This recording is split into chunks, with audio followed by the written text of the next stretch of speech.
இனிமேல் உங்க வாழ்க்கையில எந்த கவலையும் இல்ல. அதான் நீங்க வந்துட்டீங்கல்ல.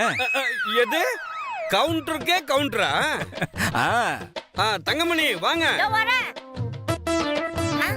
தங்கமணி பின்னாடியே வராத, முன்னாடி தெரிய மாட்டேன். அப்படி இல்ல, ஆளினால் அழகராஜா நீங்க இருக்கும்போது எங்களுக்கு என்ன கவலைன்னு சொல்ல வந்தேன். இது மட்டும் இல்ல, இந்த வீடு கட்ட ஆரம்பிக்கும் போது கடகாலுக்கு தேவைப்பட்ட செங்கல், சிமெண்ட், ஜல்லி, முக்கியமா இன்டீரியர் டெக்கரேட்டர். அது மட்டுமா அங்கிள்? கிரக பிரவேசம் ஆரம்பிச்சு லக்ஷ்மி கடாட்சத்தோட மாட்டையும் கண்ணுக்குட்டியும் கூட்டிட்டு வந்து நடு வீட்டுல பூஜை பண்ணும் போது அந்த நேரம் பார்த்து மாடும் கண்ணுக்குட்டியும் ஒன்னா சாணியும் ஒன் பாத்ரூமும் போக சுத்தி இருக்கிற எல்லாரும் நல்ல சகுனம் கொண்டாட ஸ்மெல்லு பிடிக்காம ஐயர் மந்திரத்தை ஸ்டாப் பண்ண இங்கேயே பிளான போட்டு இங்கேயே ஒரு ஆளை பிடிச்சு எல்லாத்தையும் கிளீன் பண்ண எந்த டிஸ்டர்பன்ஸும் இல்லாம ஐயரை மந்திரம் சொல்ல வச்சீங்களே. அப்பேற்பட்ட நீங்க இருக்கும்போது எங்களுக்கு என்ன கவலை? எங்க அப்பா அம்மாக்கு இப்ப இருக்கிற ஒரே கவலை என் கல்யாணத்தை பத்தி தான்.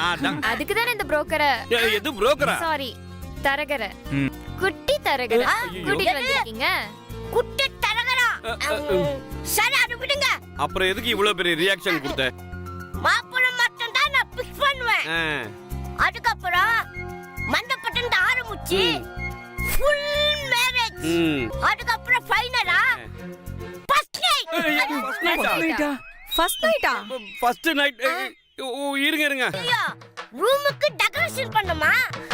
அது ஃபுல்லா வீடியோ கவரேஜ். அதெல்லாம் வீடியோ எடுப்பீங்க? ஏங்க அவர் சொல்ல வந்தது அந்த வீடியோ இல்லங்க. ஏங்க அது போய் வீடியோ கவரேஜ் பண்ணுவாங்களா? அது தப்பு இல்ல தங்கமணி, அது தப்பு இல்ல. உங்களெல்லாம் பேச விட்டு நான் வேடிக்கை பாக்குறேன் பார், அதுதான் தப்பு.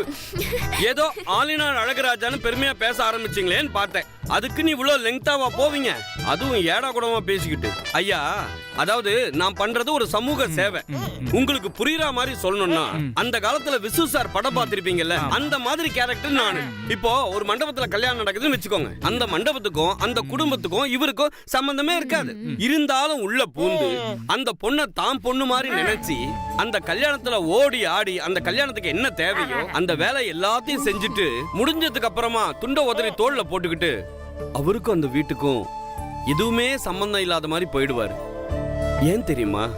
இந்த சமுதாயத்து மேல அவருக்கு இருக்கிற அக்கறை.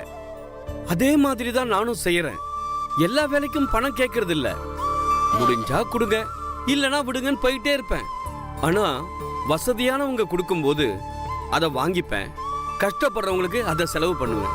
ஏன்னா அதுல கிடைக்கிற சந்தோஷம் இருக்கு பாருங்க, அது பேங்க்ல நம்ம பேர்ல பல கோடிகள் இருந்தாலும் அதுல கிடைக்காத ஒரு சந்தோஷம் இதுல கிடைக்குதுமா.